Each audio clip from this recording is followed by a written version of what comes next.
I'll go ahead and just begin for time's sake. So hello everyone, and everyone who is joining right now. My name is Raquel Reinigal. You can see on my little name tag right there. And I am a teaching fellow. Sorry, I forgot my job for a second. I'm a teaching fellow in the Center for Preparatory Studies at Nazarbayev University, specifically NUFIP. So the program where you come in, the foundation program before Nazarbayev University. I teach English, and I've been working in Kazakhstan for almost 2 years now, working at Nazarbayev University for that whole time.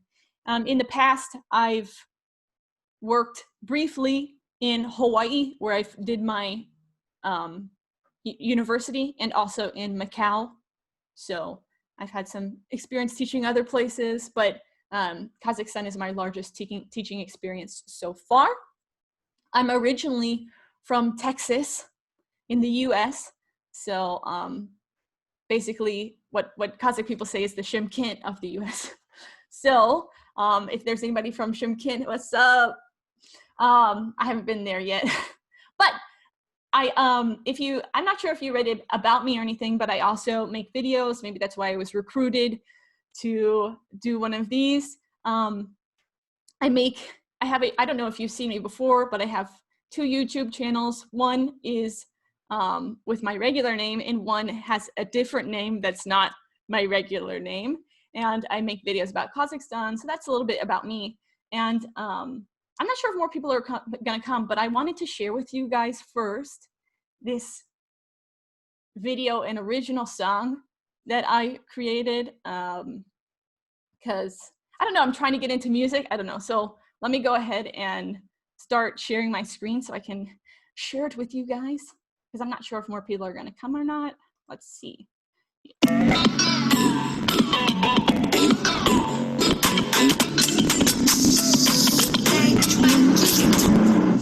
Yasin kışın bragingimiz, Yasin baysin bragingimiz, Aypada bragingimiz, semenimiz. Okay, so first of all, I want to say that if you think that it's my original song, obviously it's not. I know it's not, but the reason I said it was my original song and did a cover is because it kind of exemplifies what plagiarism could be. So the title of my presentation today is about plagiarism and summarizing, right? So for me, watching that video, it was very cringy for me. I filmed it when I had longer hair. But basically, whenever, in the music industry, when people take somebody else's song or melody or lyrics and they say it's their own, in the music industry, that's crazy, right? Everyone gets so angry. But if you make it a remix, then people are fine with it, right? So let me show you a remix that I found of Minimes. So basically, in this remix, this credit by also saying it was this guy, or could be girl, right? So in the music industry, we know plagiarism is bad. So why, when we write academic pieces, we're suddenly like, oh, it's fine to take somebody else's work, right?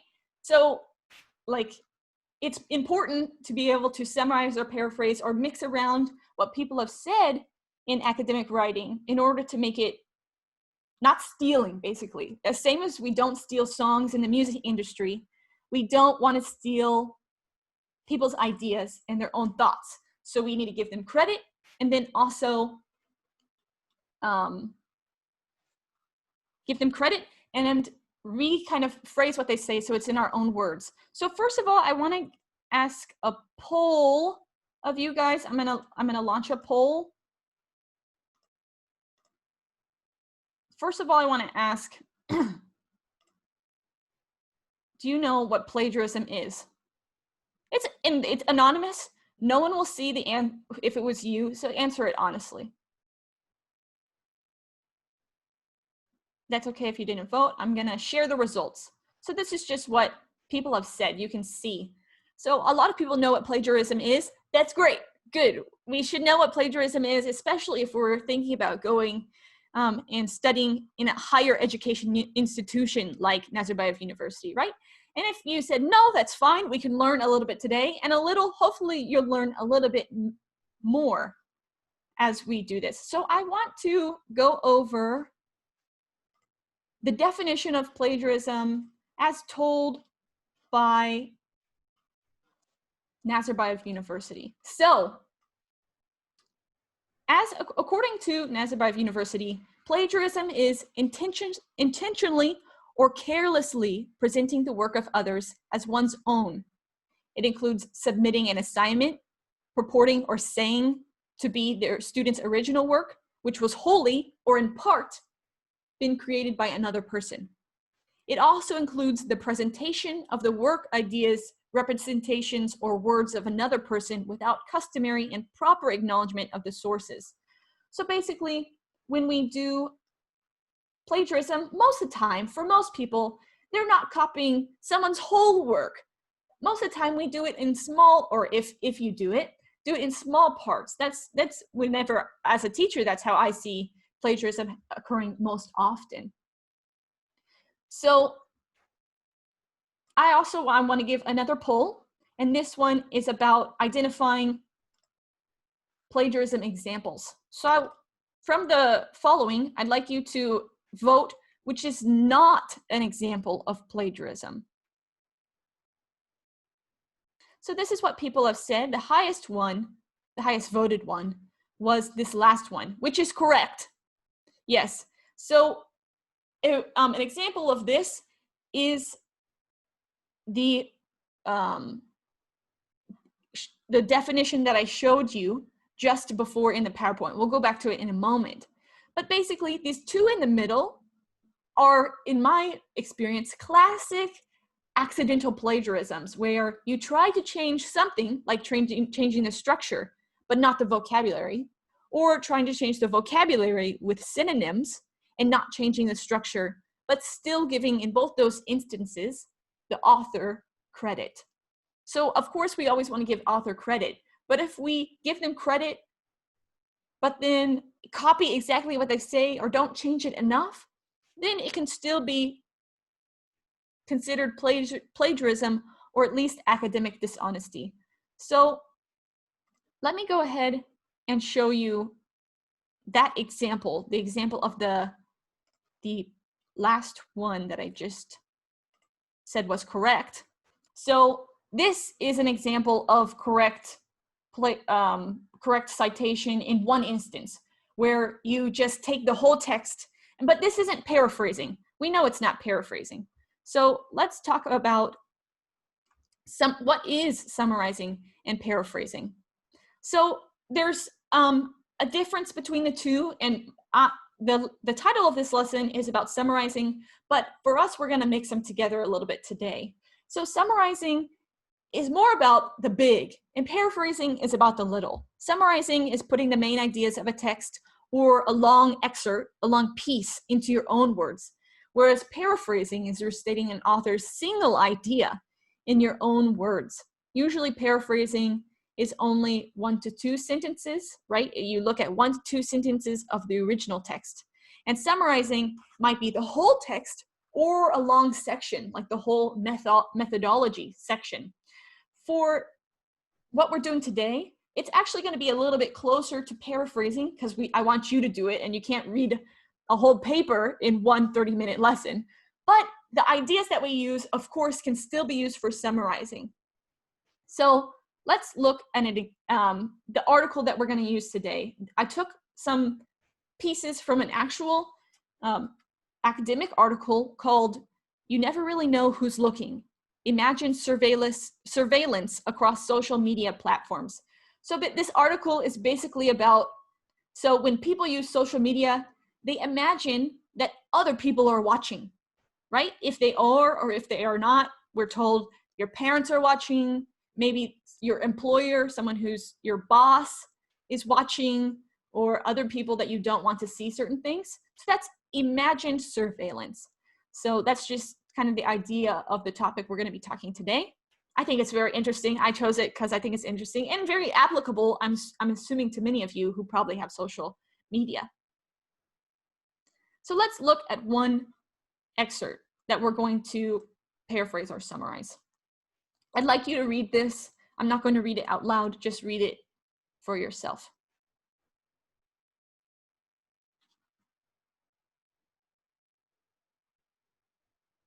Okay, so hopefully we've read that now. So we've read this, and I'm going to show you an example of a poor paraphrase or summary and a good summary. So let's look at that. Yes, just, okay. So the underlines under the original text are the steps I use to summarize. But let's go over the bad paraphrase or summary first. In research of millennials using social media, some moved to and from various platforms, commonly switching Twitter and Facebook for the more popular Instagram and Snapchat. Some emphasized their own growth. So the main problem with this paraphrase is that most of it is just switching to a different word, to a new synonym, right? So this is very common. I see this all the time in my students' work when they first come to NewFib.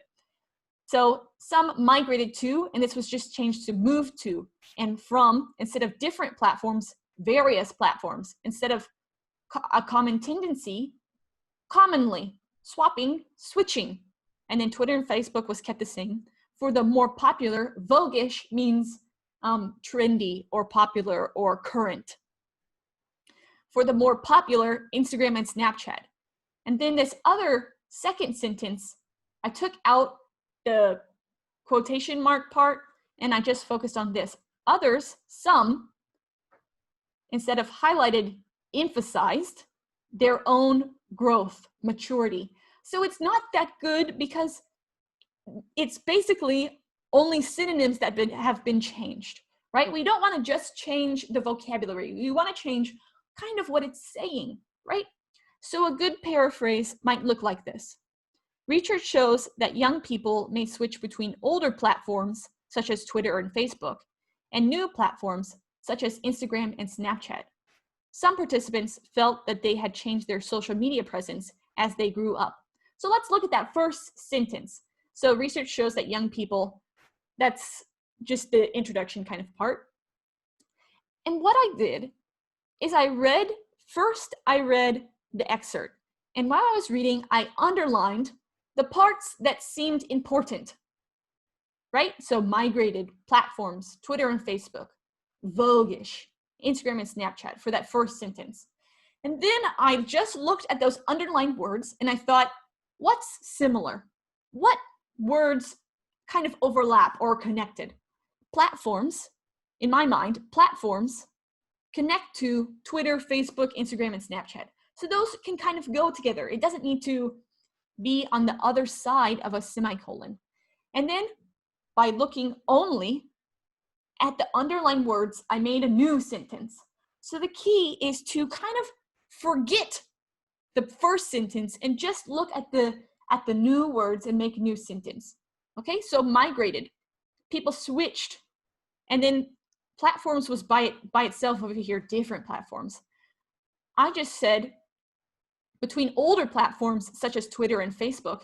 And you know, here it didn't say older, but by here saying voguish, it implies, it hints that Twitter and Facebook are older, right? So I added that in, such as Twitter and Facebook, and new platforms such as Instagram and Snapchat. So I kind of changed the idea. And then for the second one, I looked at the words I underlined that seemed important. I think social media presence should also be underlined. I didn't underline it here. But maturity and grown up are basically the same words. So I don't need to say both of them, right? So I thought, I'll use grown up or grow up as the verb, right? And evolved. Anytime we have a verb, you can automatically change it to a new verb that's similar, right? So evolved, another word is changed. So some participants, instead of others, some participants felt that they had changed their social media presence as they grew up, right? So it's the same ideas plus the citation, but in a new way. I'm not just trying to change the words, right? So let's talk about my steps for summarizing.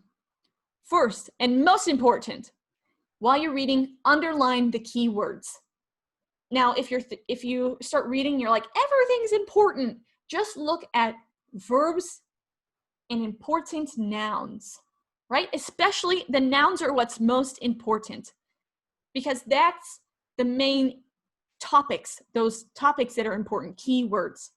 So once you've read the text and you underline the keywords, you just look at the keywords and see if there are any similarities. What words, what concepts go together, like platforms and Twitter? Or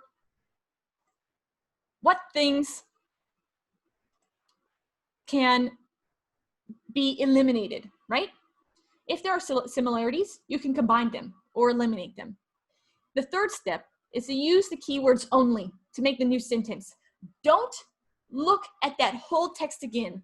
It's very difficult when you're looking at somebody's very well-written work to think of a completely new way to say it. It's hard to think like, well, this person already said it good, already said it in a good way. How can I say it in a good way that's different? Just look at the keywords only.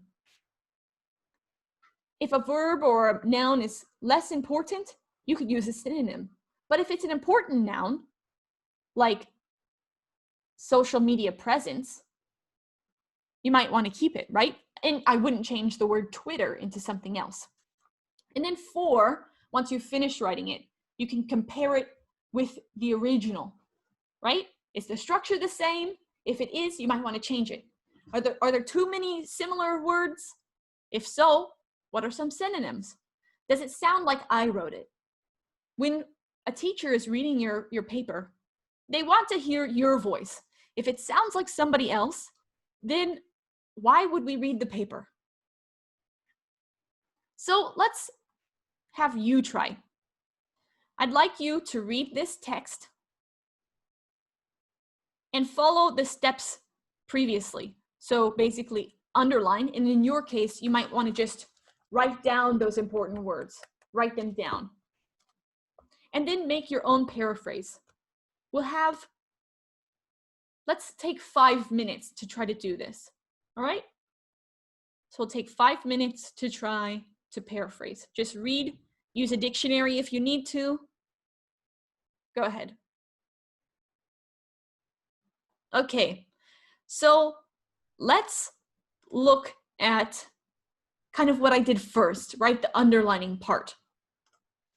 So the underlining part. Here's what I underlined. There's a lot of information compared to the previous example we had. This is a bit larger. So whenever I see something and it gets a bit larger, I tend to underline a little bit less, right? If we're underlining everything and then we only look at what's underlined, then there's too much, right? So I looked at the first part. I anticipate, deflect, negative consequences, this key term, imagine surveillance, which was in the title, right? Social and technical practices. And then within here, I saw, hey, these parts are italicized, or they have that slant to them like this. They might be important, right? And they're summarizing what's within the whole bullet or numbering 1, 2, and 3, right? So I just underlined audience, content, and connection to one's identity, right? Because those seem to be the main kind of topics for numbers 1, 2, and 3. So looking at all of those, I thought, well, anticipate and deflect are kind of in the same category, right? Negative consequences, that could definitely be changed to a synonym, right? It's not a key term. And these two, imagine surveillance and social and technical practices, the first one is important, but the second one these are the practices: audience, content, and connection to one's identity, right? So let's look at my example. It's very short. So I basically say Duffy and Chan assert, which is just say or state, that young people, which is kind of it wasn't said in here, but we're talking about young people, manage their audience. So I saw this word manage come up again. Manage their audience, which is the first one. Content in connection to their own identity, in order to prevent kind of is in the same category as anticipate and deflect. It doesn't mean deflect. I took that out, but maybe I want to talk about the prevention or the anticipation part, right? Prevent the negative effects, negative consequences of imagined surveillance, right? That key term. So not only did I change some of the words, but I also changed the order, right? First, I talked about those bullet points, 1, 2, and 3. And second, I talked about up here. So to recap what I did. First, and what you guys did too, hopefully. First, I underlined keywords. Then I looked at those keywords and I said, what's similar? And what do I need to keep the same? And then only looking at the keywords, not looking at the original text, I wrote a new paraphrase. And afterwards, I looked at it, and this is my own opinion, but I think it's different. I think it's different than the original. And so that's what I did to make this new paraphrase. Underline keywords, look what's similar, write a new one using only the keywords.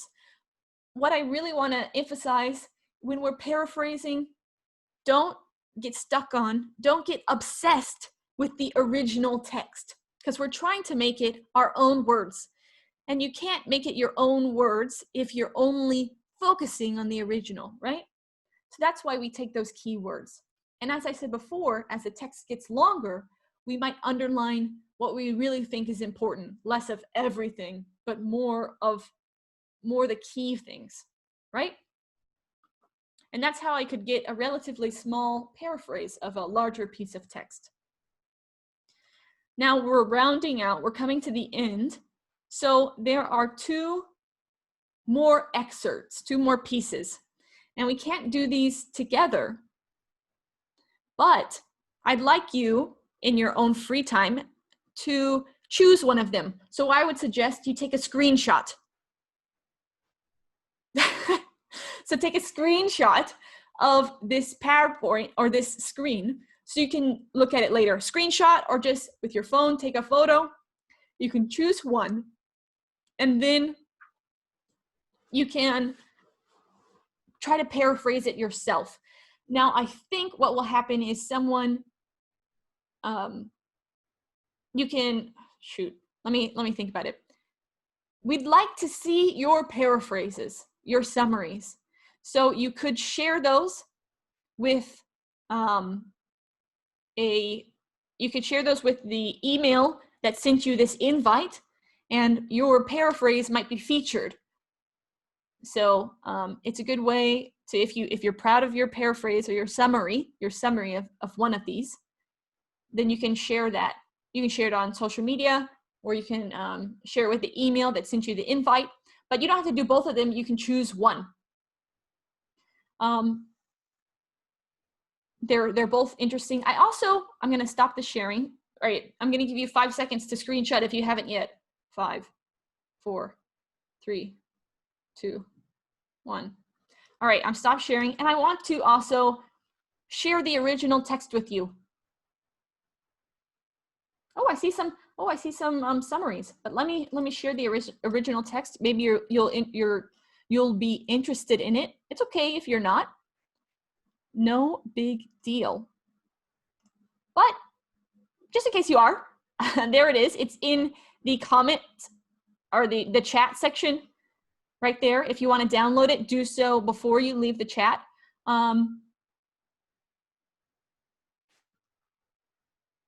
And that is the end of this seminar.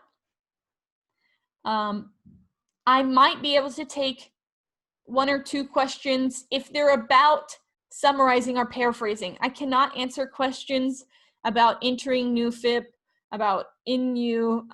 I don't have that authority, but if you have any questions about summarizing or paraphrasing, you can ask in the chat and I can try to answer. But otherwise, if you don't want to stick around for that answering part, you don't see the original text. It was attached. It was a message like a PDF. But if you want to leave, you may do so now. But if you want to stick around, if anybody has any questions, go ahead and ask in the chat. Oh, thank you. I'll also send it one more time just in case. But thank you very much, everyone, for coming. And I'm sure there will be more educational Zooms in the future from CPS. I hope that this helped you a little bit with paraphrasing and summarizing.